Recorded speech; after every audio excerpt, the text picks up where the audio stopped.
ఈ వీడియోలో మనము ప్రధాన కారణాంక పద్ధతిన ఘనమూలాలు ఏ విధంగా కనుక్కోవాలో నేర్చుకుంటాము. Cube root by prime factorisation. సాధారణంగా అయితే మనం ప్రధాన కారణాంకాల రూపంలో ఏ విధంగా రాస్తాము? ఇప్పుడు ఉదాహరణకు 4 ఉంది అనుకోండి, దీనిని మనము 2 ఇంటూ 2గా రాసుకుంటాము. మరి 15 ఉంటే దీన్ని 3 ఇంటూ 5గా రాసుకుంటాము. 27 ఉంది అనుకోండి, దీన్ని ఏ విధంగా రాసుకోవచ్చు? 3 ఇంటూ 3 ఇంటూ 3గా దీన్ని మనం రాసుకోవచ్చు. అయితే 4ని మనం 2 ఇంటూ 2గా, 27ని 3 ఇంటూ 3 ఇంటూ 3గా రాసుకుంటామని తెలుసు. అయితే ఇక్కడ 4ని మనము మరో విధంగా కూడా రాసుకోవచ్చు. ఏ విధంగా అంటే 2 యొక్క వర్గము అంటే 2 స్క్వేర్గా మనం దీన్ని రాసుకోవచ్చు. మరి 27ని 3 యొక్క ఘనము 3 క్యూబ్గా దీన్ని మనం రాసుకోవచ్చు. అయితే ఒక సంఖ్య యొక్క వర్గము అంటే అర్థం ఏమిటి? ఒక సంఖ్యను అదే సంఖ్యచే గుణిస్తే మనము దాన్ని వర్గము అంటాము. అంటే ఇప్పుడు 6 స్క్వేర్ ఉందనుకోండి, దీని అర్థం ఏమిటి? 6ని 6తోనే 2 సార్లు గుణించాలి అని అర్థము. ఇప్పుడు 6ని మనం కారణాంకాల రూపంలో రాసుకున్నట్లయితే ఏ విధంగా రాసుకోవచ్చు? 2 ఇంటూ 3గా రాసుకోవచ్చు. కాబట్టి 6 స్క్వేర్నైతే 2 ఇంటూ 3 ఇంటూ 2 ఇంటూ 3గా రాసుకోవచ్చు. మరి ఒక సంఖ్య యొక్క ఘనము అంటే ఇప్పుడు 6 క్యూబ్ తీసుకున్నాం అనుకోండి, దీని అర్థం ఏమిటి? 6ని అదే సంఖ్యచే 3 సార్లు గుణించడము అని అర్థం. అంటే 6 ఇంటూ 6 ఇంటూ 6గా రాసుకోవచ్చు. దీన్ని కూడా మనం కారణాంకాల రూపంలో రాసుకుంటే 2 into 3 into 2 into 3 into 2 into 3గా వీటిని రాసుకోవచ్చు. అయితే ఒక సంఖ్యను వర్గం చేసినప్పుడు వాటి కారణాంకాల్లోని చూసినట్లయితే చూడండి, 6 స్క్వేర్లోని వాటి కారణాంకము అనేది 2ని తీసుకున్నట్లయితే 2 సార్లు వచ్చింది. అంటే వర్గం చేసినప్పుడు ప్రతి కారణాంకము కూడా 2 సార్లు వస్తుంది. అదేవిధంగా ఏదైనా ఒక సంఖ్యను ఘనం చేస్తున్నాం అనుకోండి, అంటే 6 క్యూబ్ని తీసుకున్నట్లయితే వీటిలో చూస్తే 2 అనేది 3 సార్లు వచ్చింది, 3 అనేది 3 సార్లు వచ్చింది. అంటే ప్రతి కారణాంకం కూడా 3 సార్లు వస్తుంది. అయితే ఇక్కడ చూడండి, ప్లస్ అనేది మైనస్కు వ్యతిరేకము, అదేవిధంగా గుణకారము అనేది భాగాహారం చేయడానికి వ్యతిరేకము అని మనకు తెలుసు. అదేవిధంగా వర్గమూలము అనేది వర్గం చేయడానికి వ్యతిరేకము, ఘనమూలము అనేది ఘనం చేయడానికి విలోమ ప్రక్రియ అని మనకు తెలుసు.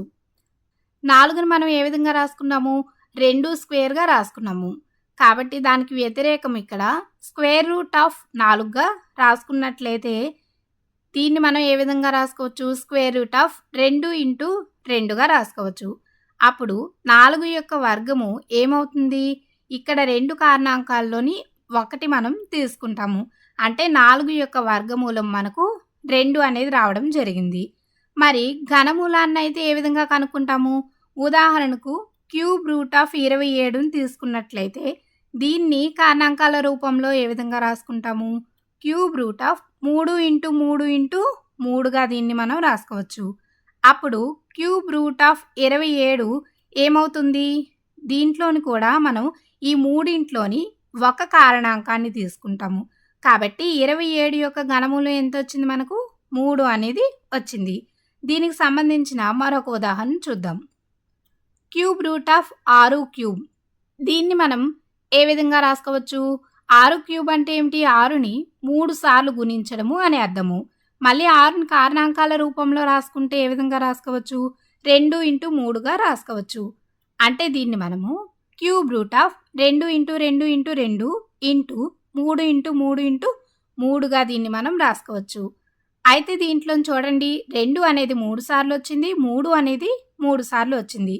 కాబట్టి దీంట్లోంచి అంటే 2ని ఒకసారి 3ని ఒకసారి తీసుకుంటే అప్పుడు ఎంత వస్తుంది? క్యూబ్ రూట్ ఆఫ్ 6 క్యూబ్ అనేది మనకు 6 అనేది రావడం జరుగుతుంది. ఇదే పద్ధతిలోని మనం 216ని కనుగొందాం. అంటే ప్రధాన కారణాంక పద్ధతిన ఘనమూలాలను కనుక్కోవడం ఏ విధంగానో ఇప్పుడు మనం తెలుసుకుంటాము. ఉదాహరణగా మనం 216 యొక్క ఘనమూలాన్ని ప్రధాన కారణాంకాల పద్ధతిని కనుగొందాం. అయితే దీనికి కొన్ని సోపానాలు ఉంటాయి. మొదటి సోపానం, ఈ సంఖ్యను ప్రధాన కారణాంకాల లబ్దంగా విడగొట్టాలి. ఇప్పుడు మనకు సంఖ్య ఏమిటి? 216. ఇది సరి సంఖ్య కాబట్టి 2తో భాగించబడుతుంది. 2 108లు 216 అనేది వస్తుంది. ఇది కూడా సరి సంఖ్య కాబట్టి 2 ఇంటూ 54గా దీన్ని మనం రాసుకోవచ్చు. దీన్ని మళ్ళీ 2 ఇంటూ 27గా రాసుకోవచ్చు. అయితే 27 అనేది సరి సంఖ్య కాదు. ఇది 3తో భాగించబడుతుంది. దీన్ని మనం 3 ఇంటూ 9గా రాసుకోవచ్చు. 9ని 3 ఇంటూ 3గా, 3ని 3 ఇంటూ 1గా రాసుకోవచ్చు. కాబట్టి 216 యొక్క కారణాంకాలు ఏమొచ్చాయి? 2 into 2 into 2 into 3 into 3 into 3 వచ్చాయి.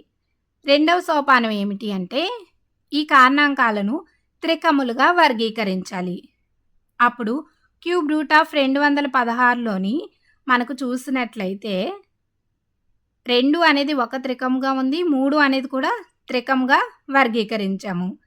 మూడవ సోపానం ఏమిటి అంటే ప్రతి త్రికము నుండి ఒక కారణాంకమును తీసుకొని లబ్ధంగా రాయాలి. అప్పుడు మనకేమొస్తుంది? 2 1 3 1 వస్తుంది. 2 ఇంటూ 3 అంటే 6 వస్తుంది. కాబట్టి 216 యొక్క ఘనమూలం మనకి ఎంత వచ్చింది? 6 వచ్చింది. ఇప్పుడు మనం ఒక ఉదాహరణ చూద్దాం. 400 యొక్క ఘనమూలాన్ని ప్రధాన కారణాంకాల పద్ధతిని కనుగొనండి. అయితే మనకి ఏ విధంగా చేయాలి అనేది తెలుసు. ముందుగా మనం 400 యొక్క కారణాంకాలను రాసుకుందాం. 400 అనేది సరి సంఖ్య కాబట్టి 2తో భాగించబడుతుంది. 2 200 400 అవుతుంది. దీన్ని మళ్ళీ మనము 2తో భాగిస్తే 2 ఇంటూ 100గా రాసుకోవచ్చు. దీన్ని 2 ఇంటూ 50గా రాసుకోవచ్చు. దీన్ని మళ్ళీ 2 ఇంటూ 25గా రాసుకోవచ్చు. అయితే 25ని మళ్ళీ మనం ఏ విధంగా రాసుకోవచ్చు? 5 ఇంటూ 5గా, 5ని 5 ఇంటూ 1గా రాసుకోవచ్చు. కాబట్టి 400 కారణాంకాలు ఏమొచ్చాయి మనకు? 2 into 2 into 2 into 2 into 5 into 5 వచ్చాయి. అయితే వీటిని మనము రెండవ సోపానం త్రికములుగా వర్గీకరించాలి.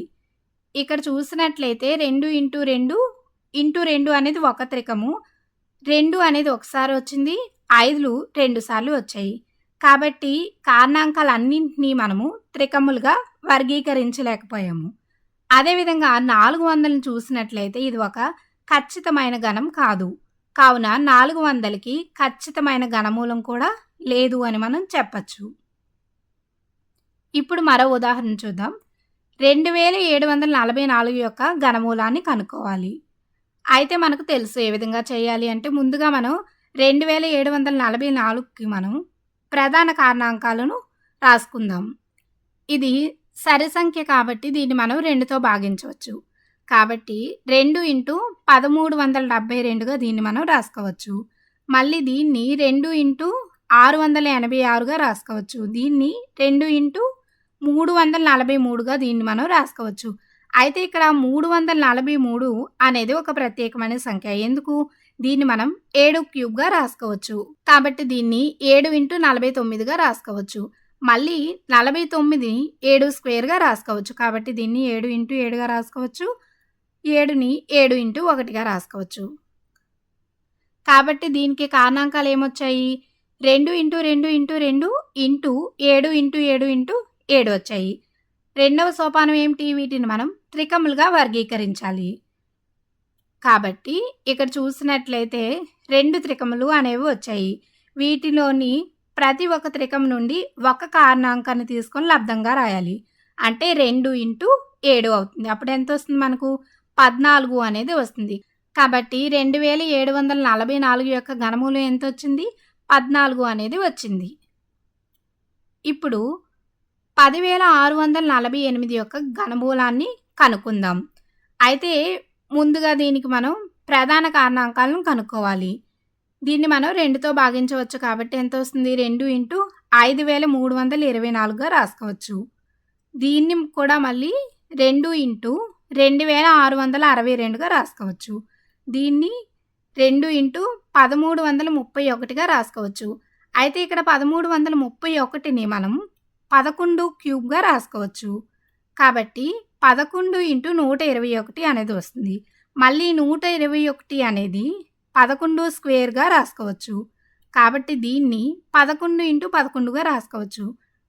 కాబట్టి 11ని 11 ఇంటూ 1గా రాసుకోవచ్చు. అప్పుడు వీటి కారణాంకాలు ఏమవుతాయి? 2 into 2 into 2 into 11 into 11 into 11 వస్తుంది. అయితే వీటిని మనం ఇప్పుడు త్రికములుగా వర్గీకరించాలి. అప్పుడు ఏమవుతుంది? ఇక్కడ మనం 2 త్రికములుగా వర్గీకరించాము. వీటిలోండి ప్రతి త్రికం నుండి ఒక కారణాంకాన్ని తీసుకొని లబ్దంగా రాయాలి. అప్పుడు 2 ఇంటూ 11గా అవుతుంది. అంటే ఎంత వస్తుంది? 22 అనేది వస్తుంది. అంటే 10,648 యొక్క ఘనమూలం ఎంత వచ్చింది? 22 అనేది వచ్చింది. అయితే ఇక్కడ మీకోసం ఒక ప్రశ్న ఇవ్వడం జరిగింది. ఏబిసిలు అనేవి ప్రధాన సంఖ్యలు. అయితే a into b into c whole square ఎప్పుడు ఒక పరిపూర్ణ గణము అవుతుంది? దీనిని పరిపూర్ణ గణం యొక్క ప్రధాన కారణాంక విభజనను ఉపయోగించి ఎందుకో వివరించండి. దీన్ని మీరు ప్రయత్నించండి.